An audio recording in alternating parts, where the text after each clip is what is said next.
Doctor साहब मेरी delivery 3 बार हुई मगर बड़ा ऑपरेशन हुआ, नॉर्मल डिलीवरी का इलाज बता दें।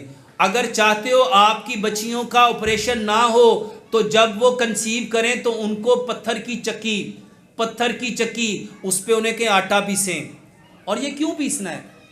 कभी सोचें, खतूने जन्नत प्यारे पैगंबर जनाबे मोहम्मद सल्लल्लाहु अलैहि वसल्लम की बेटी हजरत फातिमा तो ज़हरा रजी अल्लाह ताला अन्हा, उनके हाथों पे गट्टे क्यों बने? उनके हाथों पे गट्टे क्यों बने?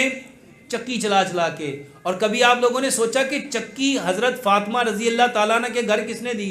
प्यारे पैगंबर जनाबे मोहम्मद सल्लल्लाहु अलैहि वसल्लम ने अपने कंधे पे चक्की रख के हजरत फातिमा को उस वक्त दी जब हजरत फातिमा रजी अल्लाह ताला अन्हा की शादी हुई और आपने कंसीव किया। हजरत हसन रजी अल्लाह ताला अन्हु आपके पेट में थे तो नबी सल्लल्लाहु अलैहि वसल्लम ने चक्की खुद अपने कंधे पे रख के हजरत फातिमा रजी अल्लाह ताला अन्हा के घर पहुंचाई। नबी सल्लल्लाहु अलैहि वसल्लम के बारे में कुरान कहता है वमा यंतिकु अनिल हवा, कि नबी उस वक्त तक कोई काम नहीं करता जब तक अल्लाह उनकी तरफ। तो क्या चक्की खुद ही रखा है?